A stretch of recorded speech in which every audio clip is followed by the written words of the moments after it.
आज की रात अगर आप अकेला महसूस कर रहे हो तो हो सकता है आप वाकई अकेले ना हो, क्योंकि कभी कभी घर खाली नहीं होते, वो बस इंतजार कर रहे होते हैं दिल्ली के पुराने इलाके श्यामगिरी की तंग गलियों में। यहाँ एक ऐसा मकान है जिसका दरवाजा हर साल खुलता है। लोग आते हैं रहने के लिए, लेकिन अजीब बात यह है कुछ वक्त बाद वो लोग दिखाई देना बंद हो जाते हैं और फिर ये घर फिर से खाली हो जाते हैं। आज की कहानी एक ऐसे ही मकान की है, घर नंबर 13, जिसे लोग एक ही नाम से जानते हैं, किराएदार का इंतजार। लोकल लोग कहते हैं अगर कभी रात के वक्त उस घर के सामने से गुजरो से मत खोलना, क्योंकि उस घर में लोग रहने नहीं आते, वहाँ लोग गायब हो जाते हैं। तो चलिए कहानी स्टार्ट करते हैं। कहानी शुरू होती है दिल्ली के पुराने इलाके श्यामगिर की एक तंग और सुनसान गली से। दिन में भी यहाँ धूप पूरी तरह जमीन तक नहीं पहुँचती। दोनों तरफ खड़े पुराने मकान जैसे वक्त के साथ बूढ़े हो चुके हों, और उसी गली के बिल्कुल आखिरी छोर पर खड़ा है एक 2 मंजिला मकान नंबर 13। दीवारों का पलस्तर कई साल पहले ही चढ़ चुका है, खिड़कियों के शीशे टूटे हुए हैं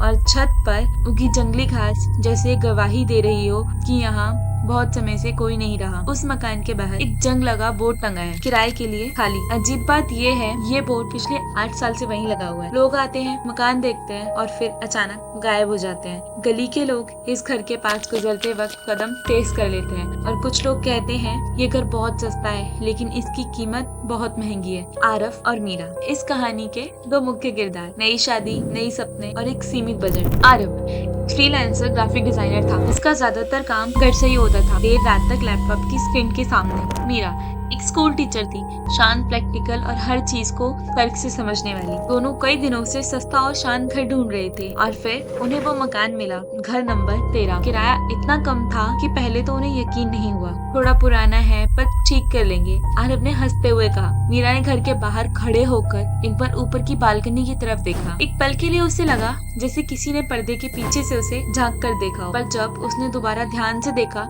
बालकनी बिल्कुल खाली थी। शायद वह उसका वहम था, या शायद नहीं।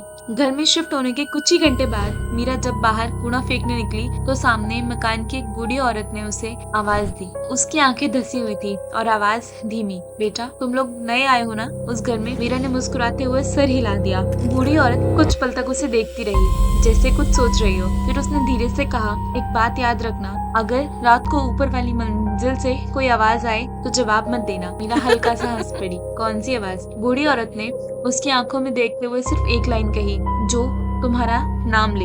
ये कहकर वो बिना कुछ और बोले अंदर चली गई। उस रात मीरा ने ये बात आरव को बताई। दोनों हंस पड़े। लोग कहानियां बना लेते हैं, आरव ने मजाक में कहा, लेकिन उस गली के लोग जानते थे ये कहानी नहीं।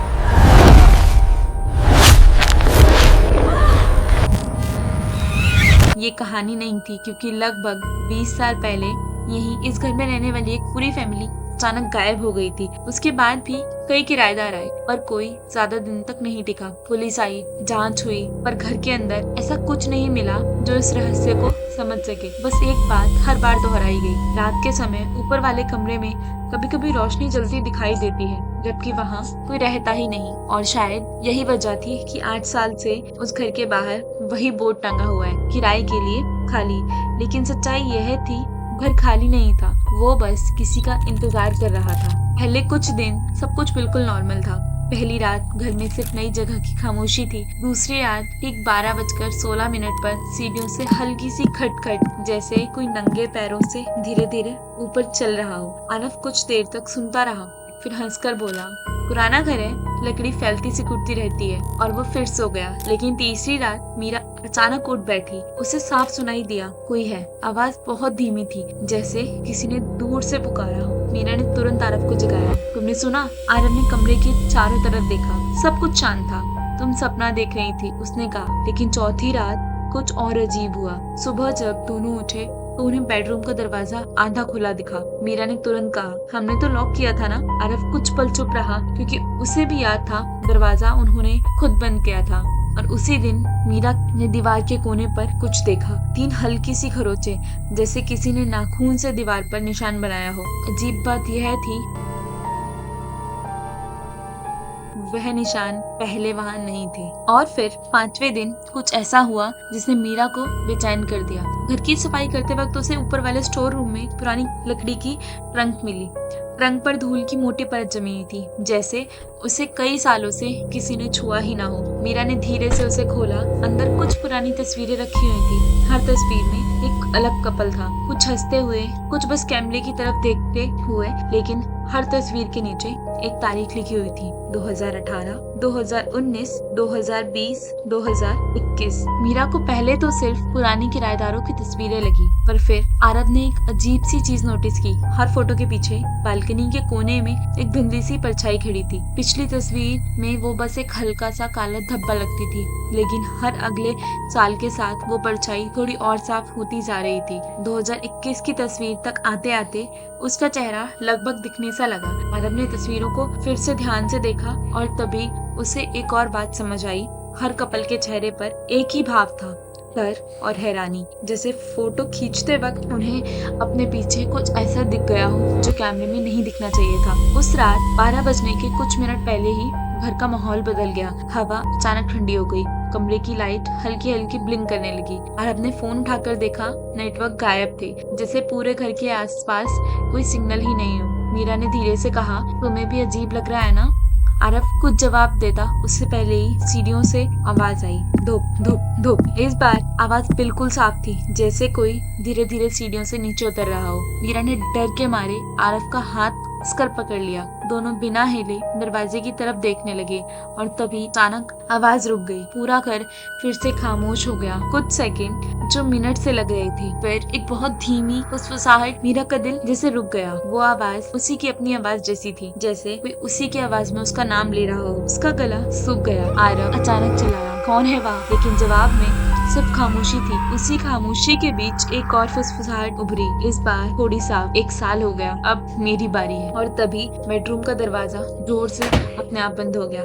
कमरे में अचानक ठंडी हवा भर गई। बालकनी का पर्दा फिर हवा के बिना ही धीरे धीरे हिलने लगा। दीवार पर टंगी सारी तस्वीरें एक एक करके नीचे गिरने लगी। धड़ाम धड़ाम धड़ाम। आरब ने नीचे गिरी तस्वीरों को उठाकर देखा और उसका चेहरा पीला पड़ गया। हर तस्वीर बदल रही। उन पुराने कपल्स की जगह धीरे धीरे उनकी अपनी तस्वीरें उभर रही थी, आरव और मीरा, जिससे वो तस्वीरें अभी अभी खींची गई हो। और हर तस्वीर के नीचे नई तारीख लिखी हुई थी, आज की तारीख। मीरा की आवाज कांपने लगी, आरव ये क्या हो रहा है? और तभी सीढ़ियों के अंधेरे कोने से कोई धीरे धीरे बाहर आया। एक आदमी, उसका चेहरा आधा जला हुआ था और उसकी आंखें बिल्कुल खाली। वही चेहरा जो 2021 वाली तस्वीर में दिख रहा था। वो कुछ कदम आगे बढ़ा और सीधे आरव की तरफ देखते हुए बोला, ये घर कभी खाली नहीं रहता, बस किराएदार बदलते रहते हैं। और तब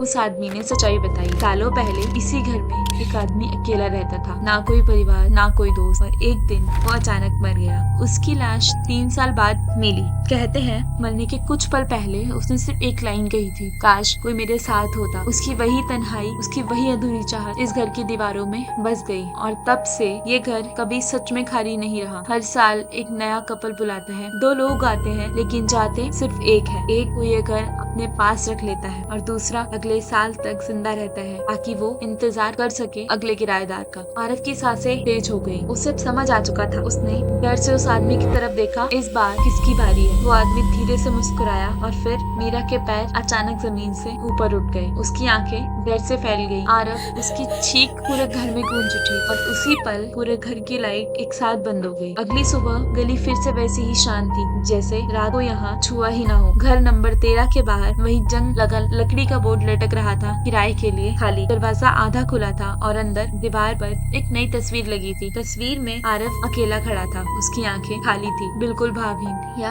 एक्सप्रेशनलेस, जैसे वो अब इस घर का हिस्सा बन चुका हो। तस्वीर के नीचे एक नई तारीख लिखी थी, आज की। और अगर कोई ध्यान से उस तस्वीर को देखा तो बालकनी के कोने में एक धुंधली सी परछाई खड़ी थी। वो मीरा थी। अब वो भी अगले किराएदार का इंतजार कर रही। कभी कभी घर सिर्फ ईंट सीमेंट से नहीं बनता, कुछ घर बनते हैं यादों से और कुछ तन्हाई से। कहते हैं कि जब कोई इंसान बहुत ज्यादा अकेलेपन में मरता है तो उसकी आखिरी ख्वाहिश कहीं ना कहीं रह जाती है। शायद यही वजह है कि शहर के कुछ पुराने घर आज भी खाली होते हैं, खाली होते हुए भी खाली नहीं लगे। अगर आपको कभी बहुत सस्ते में घर मिले तो एक बार उसकी दीवारों पर लगी तस्वीरें जरूर देखना, क्योंकि हो सकता है उनमें से कोई तस्वीर आपके लिए भी जगह बना रही हो। मैं मिलूंगी आपसे अगली कहानी में। तब तक अगर रात को कोई आपका नाम लेकर बुलाए तो जवाब मत देना। ये थी दिल की छोटी बात, छोटी कहानियाँ पर गहरी बातें। अगर आप और कहानी सुनना चाहते हो तो सब्सक्राइब जरूर करना। मिलते हैं अगली कहानी में।